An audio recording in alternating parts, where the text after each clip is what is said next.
Hi there, it's Kevin with Gathering Magic and Roguedeckbuilder.com here with the wrap-up video and finalized deck list. I say finalized with quotation marks around it because this deck is going to be continually evolving until I find the perfect sideboard and perfect main board to really perfect this deck. That's a lot of perfects. To play against the metagame, and of course the metagame is always evolving too, so there will be different cards you'll take in and take out.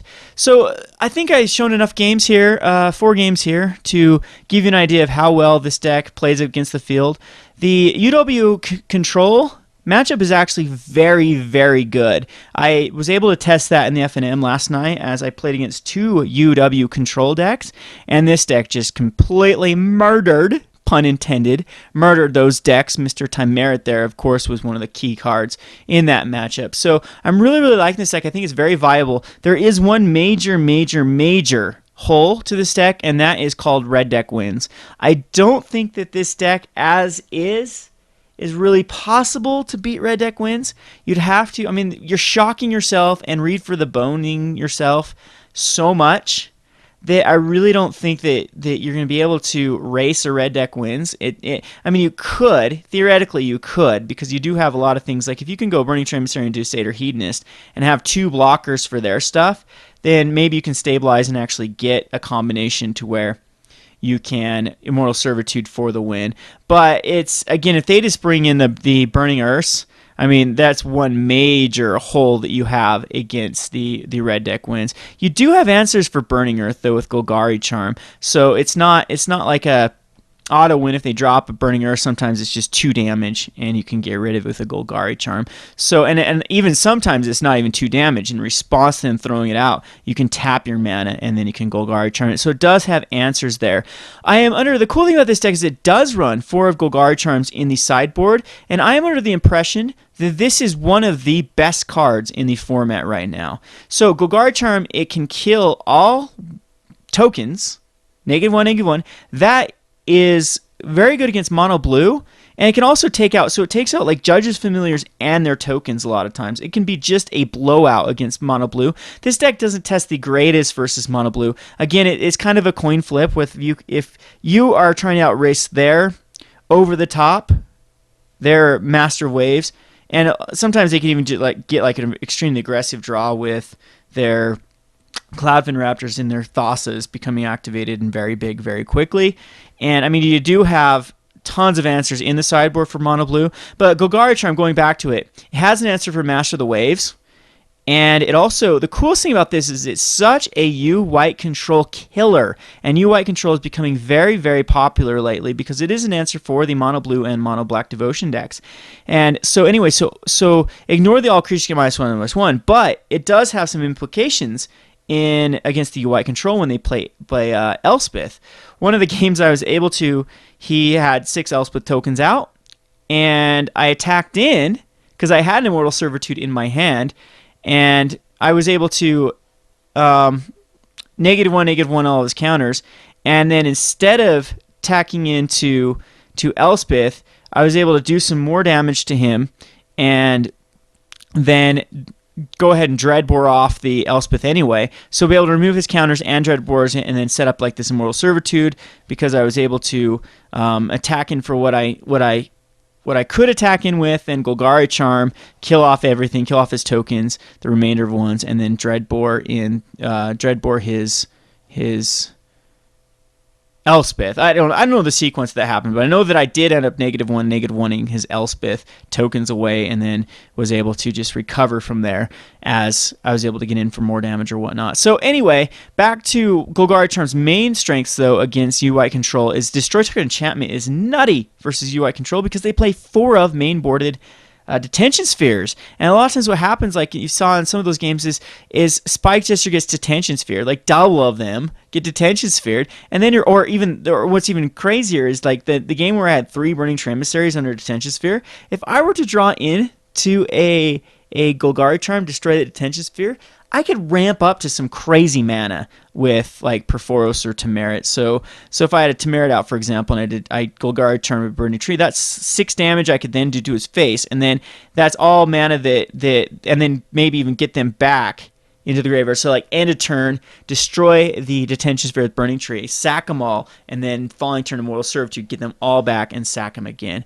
So I love Golgari Charm versus UI control. And then lastly, regenerate each creature control. If you get a very aggressive draw with like Rakdos, Shred Freak, Spike Gesture, and on turn 4 you leave the mana open for Golgari Charm, I guess you would only have two cards out there. But even a later game, Supreme Verdict, you can just regen them all, and they've basically wasted their Supreme Verdict for, you've countered their Supreme Verdict. So each one of those does come in handy.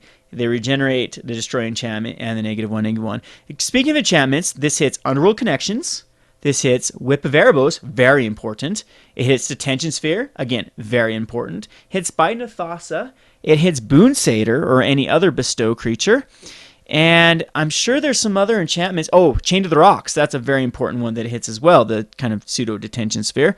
So I'm in love with Golgari Charm. Yes, Abrupt Decay does hit most of those enchantments I said, but not the Bident, not the Bident of Thassa, and it does not hit the Whip of Erebos, and it doesn't have these other, it doesn't protect you against Supreme Verdicts and whatnot. So again, you have to mess around with this Abrupt Decay Golgari Charm to see exactly which ones you want to use in the metagame.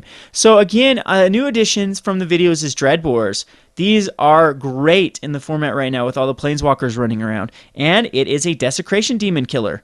It is a Nightveil Spectre killer. So is Abrupt Decay, so is Putrefy. But Dreadbore is a little bit easier on the mana a lot of times, so I usually bring these in. Against Mono Black, I usually take out, like, I'll go down to maybe like one Satyr Hedonist and take out maybe a couple Grizzly Salvages, because I don't really need to fill up the graveyard immediately versus them.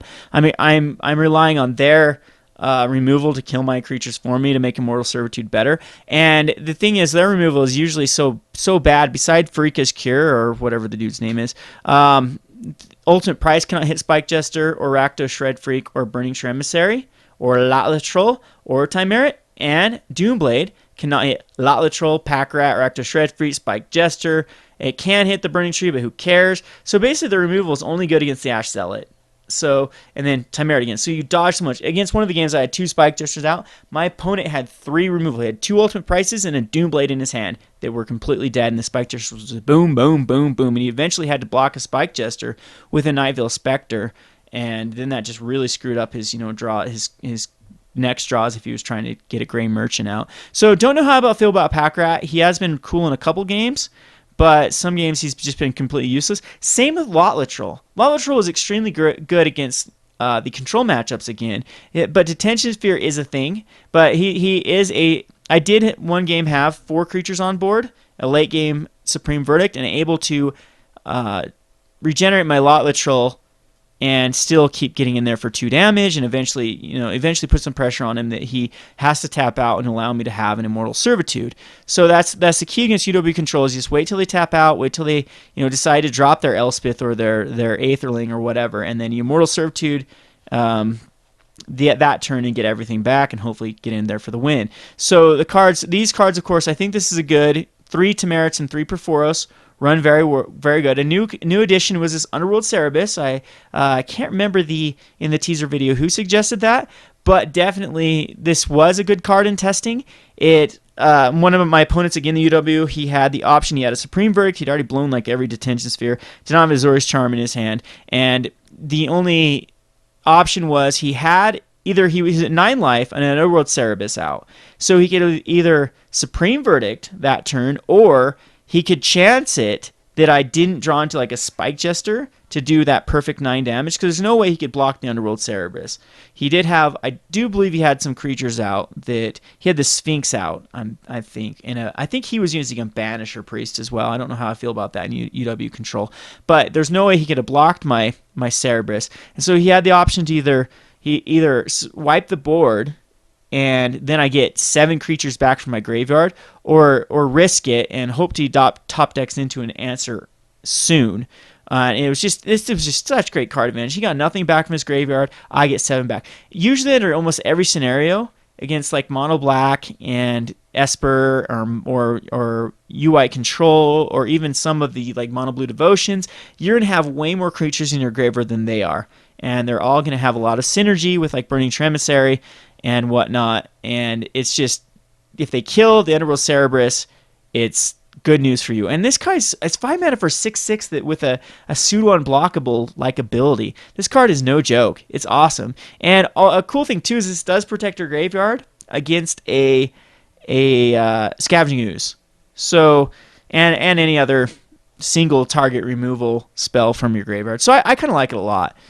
So Underworld Cerberus, great card. I like just the one of. I like sneaking it in there. And so again, this deck still has some evolving to do. But between the videos that I showed you on the FNM, I'm loving what's the best thing about this deck is this deck is a blast to play. I can't repeat that enough. I had so much fun playing this deck. There were so many times that it's such a swingy deck. There's so many turn of events that can happen. Like one of them against Mono Black, he had like 2 Desecration Demons out. I kept having to sack stuff to tap down those Desecration Demons, and I had a Perforos out, but he wasn't activated, and it's pretty funny because I flipped over the card for my opponent. I'm like, is this Immortal Servitude? Before I looked at it, and I just saw on his face, he's like, yep. He just throws his hands up in the air, and then I look at him like, and then it was Immortal Servitude, and for the win. I think one time it did like 16 damage is what happened. I had 8 creatures in the yard and Perforos, and he had been able to stabilize with a Gray Merchant to get him back in life, but that was too much direct damage to the face with Perforos. Really cool combinations too. I think I did actually end up doing more damage than that because the Burning Tremissaries have a pseudo haste like ability with Temerit, the Murder King. So you Immortal Servitude, say you have a Perforos out and you have one of these in the yard and one of these in the yard and some hasters. What can happen is this Burning Tremissary adds perfect mana for the Temerit to sack it, to do 2 damage to the face. So this deck has so much reach. It can come from behind in a lot of games, as you saw with against that white-red control deck. It came from behind and did the 16 point of damage in 1 turn. Yeah, that was a good example right there of doing 16 damage. I've done a few more than that in 1 turn before. So loving this deck. Again, a lot of the Troll and Pack Rat. Don't know how I feel about them. A lot of times Pack Rat can get very aggressive when you have stuff you don't want in your hand. So you throw down a turn 2 Lothatron and maybe a Burning Tremissary and a Satyr Hedonist in your hand, or even like a Pack Rat in your hand. You don't really want it, so you just pitch it to the Pack Rat, and now you have pitch it to the Lothatron. You have a bigger troll that can actually pressure them especially against any sort of Supreme Verdict or damage-based removal deck. When you have the Regenerate up, this guy can be a pain in the butt. So Nightthrow Shining Nyx, I haven't had much success with this yet, but in theory, what can happen is after Immortal Servitude, and if you have 2 floating mana from a Burning Tremissary and you still have this untapped, you can generate a crap ton of mana to either sacrifice post-combat, sacrifice all your hasters to Temerit, or just pump up your Perforos, so all your creatures get +1/+0, and I'm thinking that this makes this deck even more swingy. Again, it'll take way more testing to really determine if this is worth it or not. Having a lot of success with the mana base. I'm loving this mana base. So the 2 of Temple of Abandons, the 4 Golgari Guildgates, just the 2 of Swamps, and then just the Shocklands is working out very well. So I've rambled and rambled here. Again, I think I've talked about every card here. Loving the Read for the Bones. It goes through 4 cards to find your Mortal Servitude, or find you exactly what you need. I'm liking a little bit better than Commune with the Gods. You can always go Commune with the Gods if you want. It makes Underworld Cerberus strategy a little bit better, but I don't like having more ways to actually mill my Immortal Servitude without being able to like Snapcaster it back. So again, the sideboard, Active Treasons are a must. These need to go on your sideboard because they are punishing Desecration Demon decks. A lot of times that's what happens is they chuck out the Active Treason, or even now the Sphinx is getting really, really popular in the UI control, or just the green decks when they fourth turn chuck out Mr. 5/5 Hydra, and you can steal it and attack for the win a lot of times. So loving the Active Treason, and then again Colonial Hydra, always put it in there for those type of decks. Archangel Thune, great synergy with their attackers that you really want to utilize. So anyway, loving this deck. I'm thinking maybe more Dreadbores or Heroes Downfalls are what's this needed. Maybe Putrefy is not the way to go. I did actually use Putrefy against a opposing regenerate creature. I'm trying to think of what creature they needed to regenerate and was able to kill it. So really liking the Putrefy here. I think I've covered all the bases here. I hope you enjoyed this this video. Go ahead and pilot this. I'm telling you, it is so much fun, and I did it. In my opinion, I broke Immortal Servitude. It's viable. It works right now, and I'm so excited because Bug Immortal Servitude was one of my favorite decks I've ever been able to create, and now we've got this new fresh brew. And, you know, people comment how, you know, creative this deck is and whatnot, and I hope you have a lot of fun with it. Let me know how you do. Run this in FNM and let me know how you do with it. Let me know any suggestions you have for this deck, because this is my new baby. I'm really loving this deck. This is Kevin with GatheringMagic.com and Roguedeckbuilder.com. Big shout out to GatheringMagic.com for making this deck possible, for giving me another spotlight on their channel for actual rogue decks. So big shout out to them. Go check their channel out, like and subscribe, as well as like and subscribe the Rogue Deck Builder channel and videos as well. Thank you for watching.